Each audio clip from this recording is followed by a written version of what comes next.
Hi. My water's down there. Sick. Okay. Hi, I'm Comet.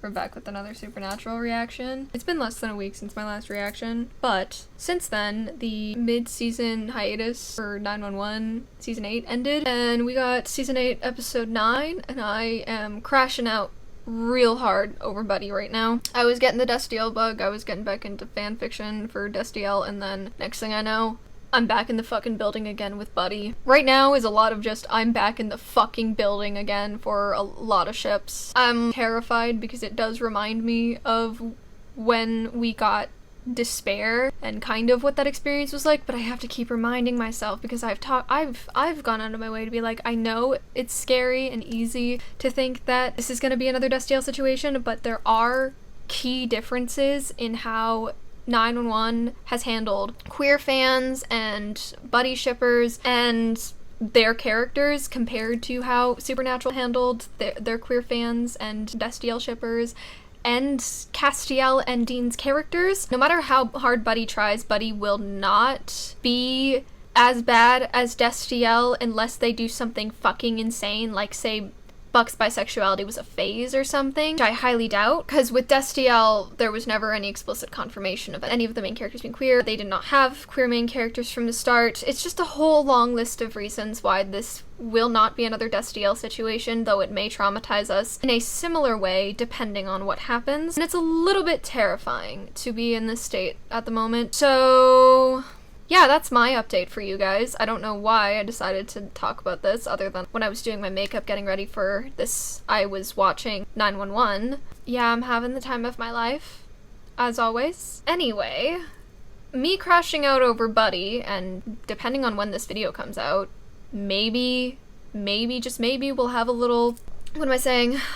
A little update from editor Comet as they're editing this, where they're like, guys, holy fucking shit, and giving us the live update of what's going on with Buddy.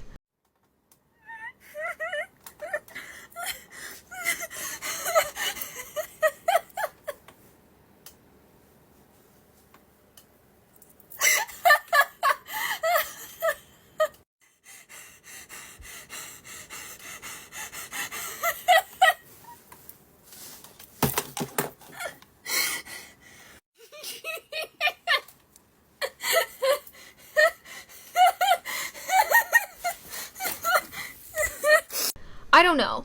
We'll see what happens. I genuinely don't know what's gonna happen, and I don't know when this video will go out. So who knows, maybe we'll have the most heartbreaking, devastating result of what we thought was gonna be Buddy canon, and maybe we'll have Buddy canon by the time this goes out. I don't know. I'm watching Supernatural though, so I should stop talking about 911 because I have a whole series of me reacting to 911. You guys can watch if you wanted to see me talk about 911. So anyway, now I'm gonna shut up and continue. We're back on, of course, matching up my outfits, slash specifically assigning a sweater to the episode I'm watching, or at least attempting to in some capacity. So the episode that I'm watching today is called Hookman. I don't remember a lot about this episode. I do remember that there's a good old theme of purity culture and morality set by the church. So I decided, and I want to clarify this before I say anything more. I'm saying this as someone who was raised Catholic and went to Catholic school in Alberta, Canada, is an ex-Catholic turned pagan who is well acquainted with Catholic guilt and the harm of purity culture and the church forcing their personal morals onto other people. So this is not meant to be made at the expense of people with that trauma, but rather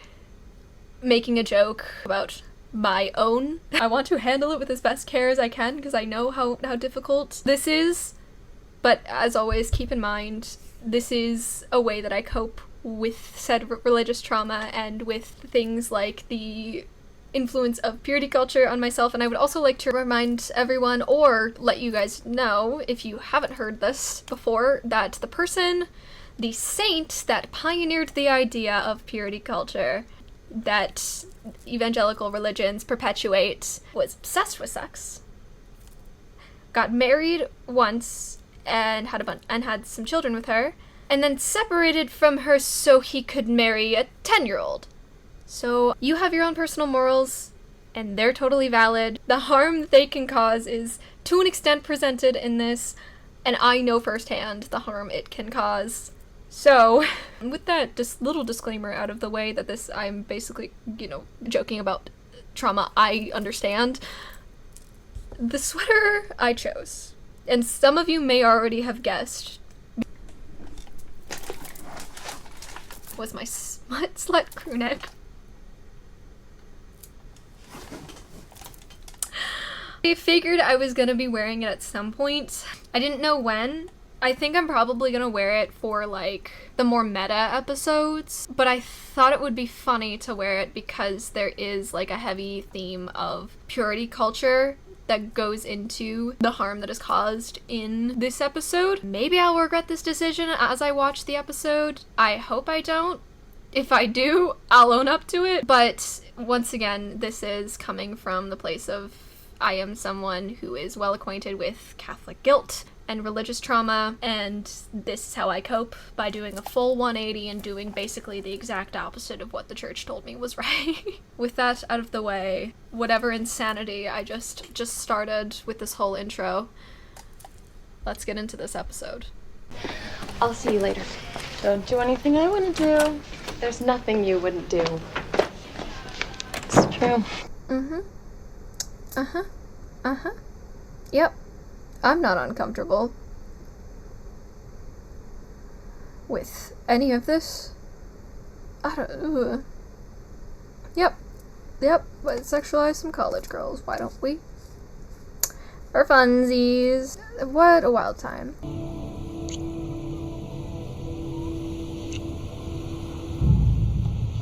No. It's okay. I feel like that is so forward. You've been kissing for like 3 seconds. Dog, you weren't even making out. And you were just like, yep, I'm just gonna reach under your... Does it tie around? Was he trying to... What, it just reached out here? Like, that's where he was. He was up here. He wasn't even... No, I knew men, especially college boys, didn't know where the clit was, but they don't know where the tit is? That's crazy. That's not even that funny. It just, I don't fully understand what the fuck he's doing. Like, at all. Why are you reaching under the strap? It makes more sense. It makes more sense to, like, I get going, wait, whoa. Actually, let's go back a second. Whoa. I don't like this entire scene because what the fuck is this guy doing? Such a long list of reasons of what the actual fuck is this guy doing. No. Wait, okay. oh, wait. Where the fuck is he reaching? Is she going for it? Where is he reaching?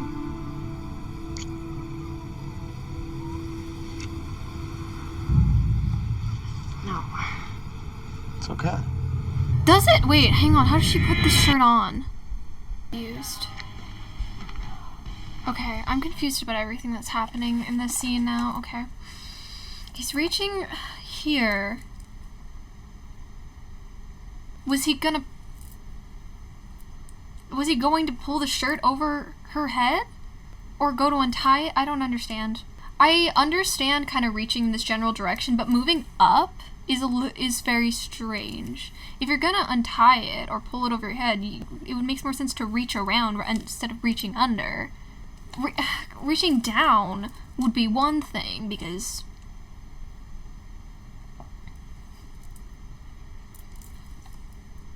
What is this man doing? Yeah, if you're wearing a top like that ties around, you go for... What are you doing? What are you doing? Also, again, why is that the first thing he's doing? He's like, well, we're kind of kissing, almost making out. I'm gonna try to take her shirt off. But where did those vibes come from? Probably haven't even made out. That's crazy. That's crazy. This entire scene confuses the hell out of me.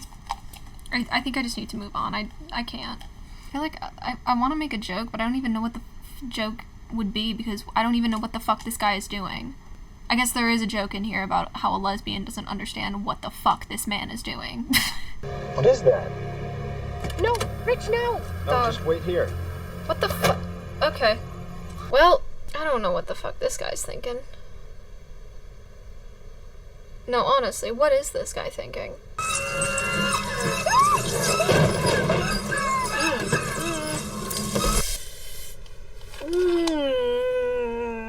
I hate the sound of anything scratching on metal. Metal on metal scratching is... okay. Okay. Okay. That's the worst part about this whole scene. I know it's gonna get super bloody in a second. This is worse than that. Ugh. Ugh. I'm like actually getting chills. That's such a horrible sound.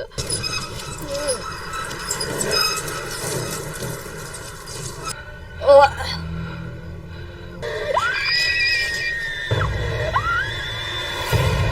Yep. Yep, the scratching on metal was worse.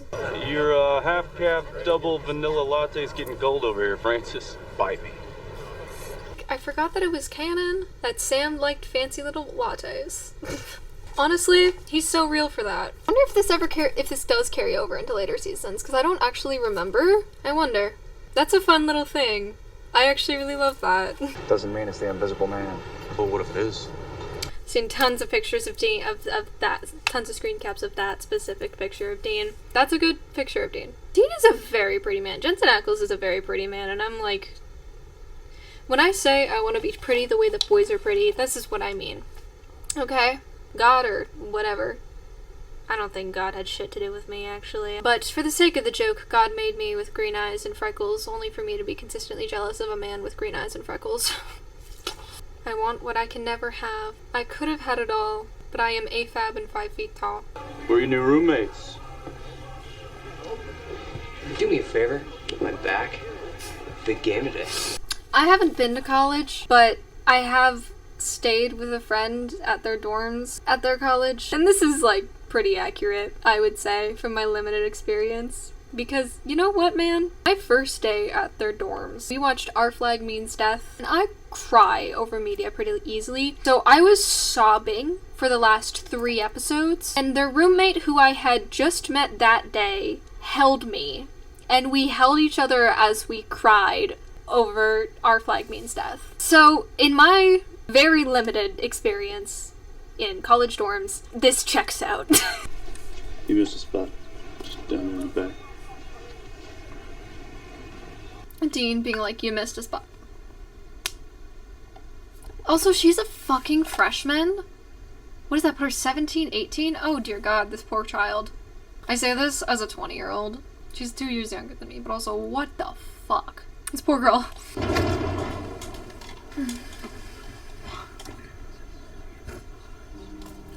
Me walking into a church. Honest to God.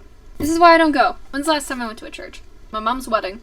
I was 17. I walked in with my sister and her boyfriend and I. The joke when we got there was, do you think I'll burst into flames? A life unlived is the saddest of passings. I think he's a little too old for ya, hun. Oh boy. That's not on her. And like, I don't know if she's 17 or 18. Probably 18, but I'm like 18 and 22 isn't the worst you could get, but it's still like... Like, I wouldn't date an 18-year-old and I'm 20. You know? I kind of know what you're going through. I saw someone get hurt once. Something. Sam, I get that you're still dealing with, you know, justice passing, but I saw someone get hurt once. It's not comforting. Oh dear. Oh, Sam. Oh my God, at least be a little less vague. She's probably gonna think you're making shit up. So you believe her? I do. Yeah, I think she's hot too. No, man, there's something in her eyes. Ugh.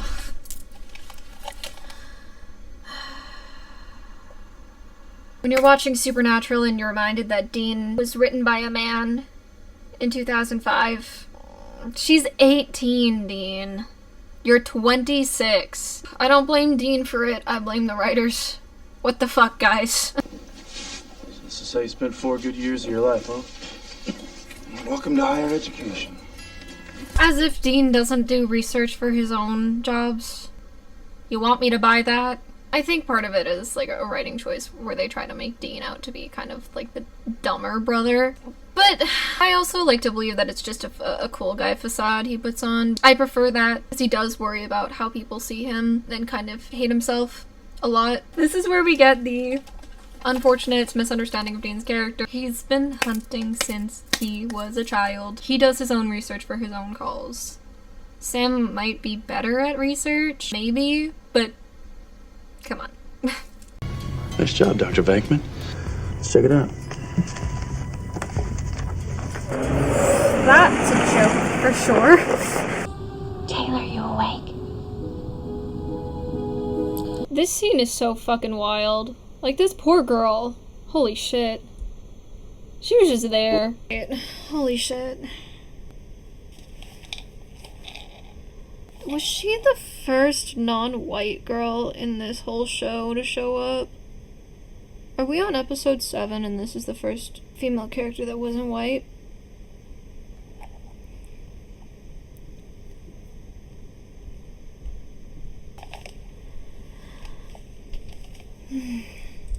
If it is a spirit, buckshot won't do much good. Yeah, rock salt. Salt being a spirit deterrent. Yeah. I like the way that they introduce these concepts. I forgot that they go over them, but they do it in such a natural way. Like, they work the different things that they use to defeat these creatures into a conversation that flows really well. The rock salt, I don't remember them ever explaining it because it was just such a smooth thing they just added in throughout the episodes. That's pretty good. You don't have to be a college graduate. Be a genius. Now get out of your bellies. Come on, do it. He had the gun. He had the gun.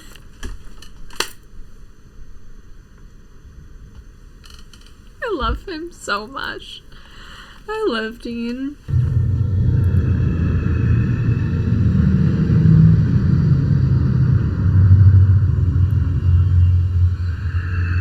Oh! Oh my god.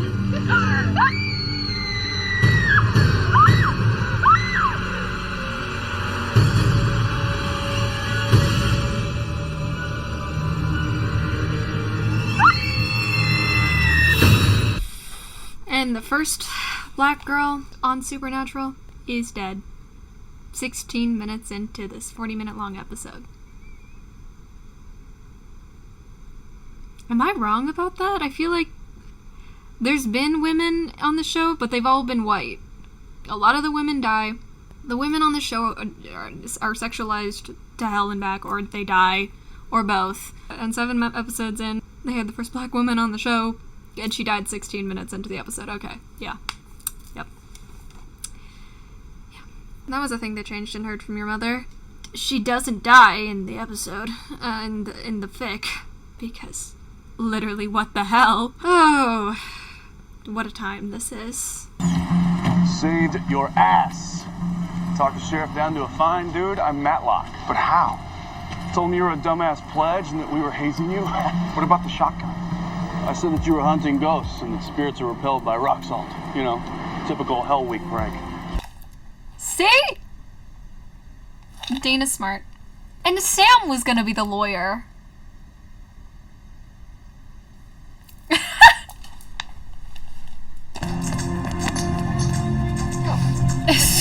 Whoa, wait. Whoa. Okay, never mind. That's a star. I thought it was a maple leaf, and I was like... Oh, so they're not even trying to make it look like this wasn't shot in Canada. Dude, sorority girls.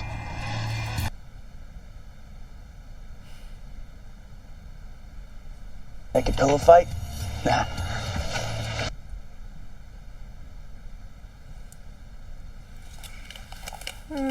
There's the reminder.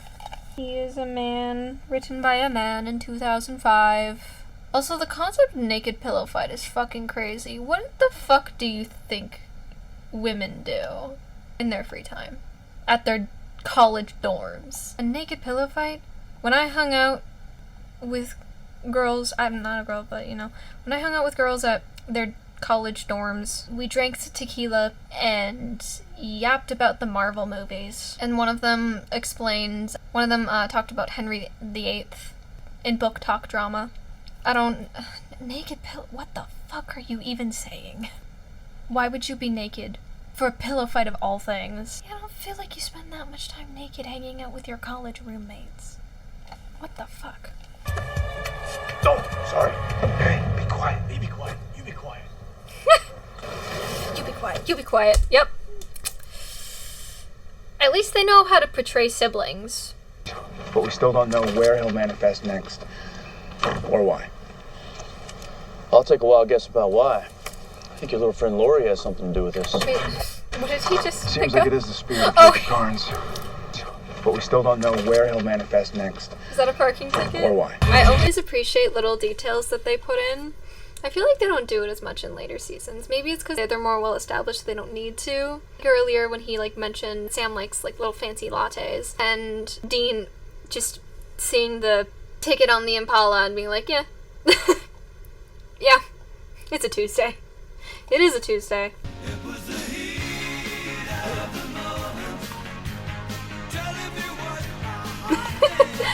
I will be making that joke even if we haven't gotten to that episode and no one can stop me. Which wasn't really my experience. Now, let me guess. Library, studying, straight A's. Not a geek. In the first episode, he went to a Halloween party. I guess he didn't really want to and Jess kind of made him go, but still. Or, you know how a poltergeist can haunt a person instead of a place? Yeah, the spirit latches onto the reverend's repressed emotions, feeds off them, yeah, okay. Ghosts in general can latch on to people. How do I know this? We got a ghost named Simon, who was at the house that I grew up in. We had a bunch of ghosts at that house. But Simon followed my mom to our new house, and he might have followed us here. He told us his name, by the way. We didn't name him, he told us his name. Sometimes they just latch onto you. Simon said that he was attached to my mom's personality. What an interesting little experience to have.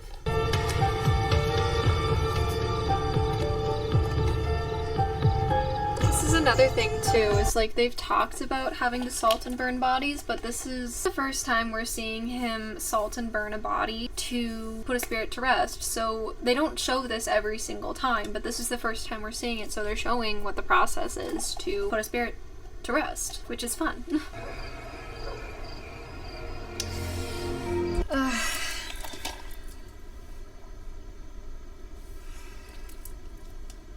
They were kind of portraying the religious guilt pretty well for a second there, and then they did this. Okay. That someone you lost? Oh, she remembered that. He was so vague about that, I thought she was gonna think that he just was making shit up. If he told me that, I would be like, okay. The delivery of his line when he talked about seeing someone who got hurt was so fucking weird. Hey, brother! Are they not gonna remember him saying that this is the kid that they were hazing? So like the bones, the hook is the source of his power. So if we find the hook, we stop the hook man. I think this is also the first time it comes up that even if they salt and burn the bones, there is something that can still tie them to the mortal world. That's fun. Again, they just work it into the scene and build this foundation for the rest of the show. That's really fun. That's what's fun about rewatching it. I don't watch season 1 a lot. I mainly start at season 4 just because I love Castiel so much. So it's really fun to watch this, to see that they built this foundation to get to what the show becomes. The Monster of the Week formula is really fun to see as a starting point that leads into what the show becomes. I really love it. Hey. Stay out of her underwear drawer. No. That one also is a particularly big ick to me because I did just rewatch season 5, episode 3 of 911.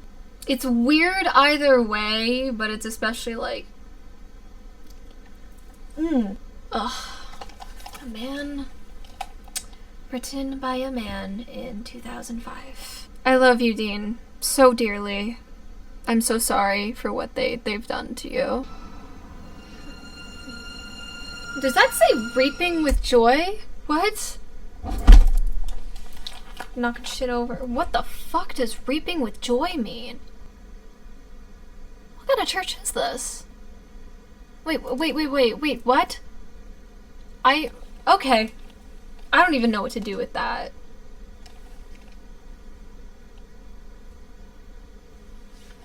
I've read in the Bible about avenging angels. Trust me, this guy. Angels. I'm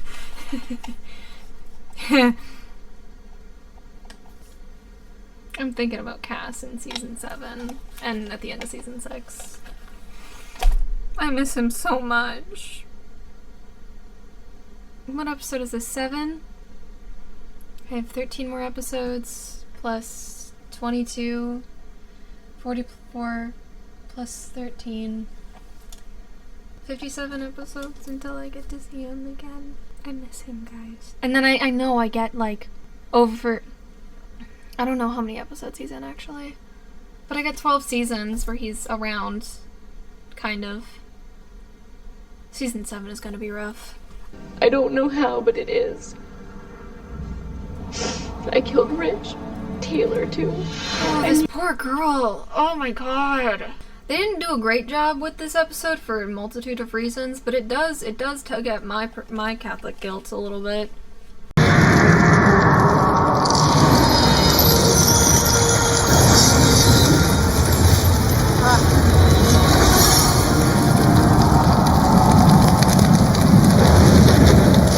I've talked about this in a couple other reactions too, is that I you know, the cinematography that goes into these creatures and showing this one like burning up the way that it does, it's so much more like abrupt and just meh in later seasons. But in this one, because it's the first time we've seen this happen, it's not the first time they've dealt with a ghost, but it's the first time we've seen what happens when you burn their bones or whatever's tying them to the mortal world, and what happens when you burn it. Like, it's just, I really like it. The CGI in some of the other episodes were like, meh. I like it in this one. This one, I think this was done well. It looked cool. And again, it is like a thing that makes it very, these things are supernatural, they're not human. That, ugh. I get why people like the earlier seasons. Listen, you and your brother. Oh, don't worry, we're leaving town. Oh, don't worry. That shouldn't be funny, but that's like unreasonably funny to me. Okay.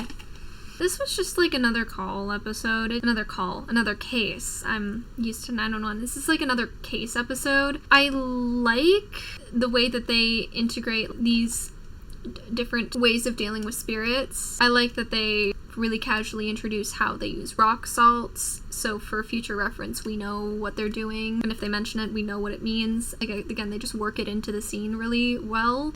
And the same thing with salting and burning the bones, and if burning the bones doesn't work, that there may be something else that ties them to the world. I like that kind of foundation that they lay here, and they do it very seamlessly, and it makes sense. I like how they make it feel like a real threat and like a supernatural being that they're facing, which, like I've mentioned, they don't do it as much in later seasons because it's such a normal thing for their lives. And at this point, even though they've been doing this since they were kids, they are still relatively new at doing it without their dad. Otherwise, there's a lot that could have been better in this episode. Like I said, anytime I've tried to rewatch the show, I think I probably have skipped over this one. Other than maybe when I watched it with my mom. 'Cause yeah, the misogyny in this one is the constant reminders that these are men written by men in 2005. Yeah, that's very there. So, yeah, I probably blocked out a lot of this because, like, even the way that they handle this girl and her religious trauma, they get some things right, but But there's a lot that they, I think, could have done better. There's a lot they could have done better with how they handled everything in this episode. There isn't much that you can do about it now. And yeah, like I said, I think this is the first episode I've seen. I think this is the first episode that had a black girl in it, and I think the only episode so far that's had a girl that was not white in general. Not just a black girl, but like just not white. I could be wrong, but she died in the not even the first half of the episode, and she was barely in a couple scenes, so that's fun. And the next episode is Bugs, and I, honest to God, I think I have only watched it once when I was 13. So it's been 7 years since I watched that one. And I know the writers don't even like it, and me personally, I hate bugs. They freak me out. So, the next episode will be fun. These two are fun. I think the next one is mostly just going to be uncomfy for the bug part, but I've heard other things about the episode that people don't like, so there's probably more. Like I said, I do love Supernatural, and I'm not calling it quits here because this is a bad episode. There are episodes of Supernatural I don't like for a multitude of reasons. I don't think there isn't many shows that I like every single episode of, especially a show this long. 327 episodes, it's hard to make an episode that everyone's gonna like. And like this one has issues other than just like I personally didn't like it. No, there's some big glaring issues in this episode that I don't like, but I know this going in. As much as I love Supernatural, I am aware that there is a lot of misogyny and racism and homophobia and transphobia in the jokes that they make and in some of the themes that they explore and with the characters that they write and present on their cases. It's there. It's unavoidable. I'm gonna do my best to call it out when I see it, as opposed to just ignore it and pretend it isn't there, because I don't think it's productive to pretend it's not there. I can love a show and still critique it, is essentially what I'm trying to say here, because there isn't really an excuse for it. The closest you get for any sort of excuses, it was the early 2000s, but even then, it's like, come on. But this is the show that is a cultural phenomenon for its queer baiting for 12 years. I know it has its issues. I'm probably gonna still get uncomfortable and annoyed and frustrated when it comes up, but overall, I do like the show. I just know that there are things they could have done better, and stories and topics they could have handled a lot better. I feel like I got what I'm trying to say across, but if I need to clarify any of that, let me know. The point is, like I said, I'm aware the show has issues. I acknowledge it and I critique it, but I also, consume a lot of fan fiction from people where they're like, let's just change this because what the actual fuck? Like I said, I heard from your mother she don't recognize you. Like, that's a consistent thing they do because they're rewriting the seasons 1 through 2 is just like fixing up these things because what the hell. But yeah, like I said, I will critique it as I watch because it's okay to enjoy a show and still critique decisions. I think if I notice something, I'm probably gonna bring it up. There may be times where I'm just gonna be like, I'm just choosing to pretend this didn't even happen because what the actual fuck. So at the end of the day, this isn't my favorite episode. From what I remember, it's not going to be as bad as Bugs, and I know we still have Route 666 to watch, and I am not looking forward to that one. A lot of people, the general consensus is just to pretend that one doesn't exist, because, again, what the hell? The only good part about that episode is Cassie's existence, otherwise it's like, what the fuck? Because Cassie she had so much potential, and then she never comes up again, and I never understand that. We're not at that episode, though, so I'm not gonna keep yapping about that. Anyway, I hope you guys enjoyed this video. It's not the best episode, so hopefully something about my reaction to it made this at least somewhat enjoyable. As always, talk to me in the comments about Supernatural. Like I said, I've seen it all the way through. I've rewatched so many of the episodes multiple times. You don't gotta worry about spoiling anything for me. But that was season 1, episode 7 of, I almost said 911. 911 is in for another 2 days of Supernatural. And I will see you guys when I see you guys. Once I wrote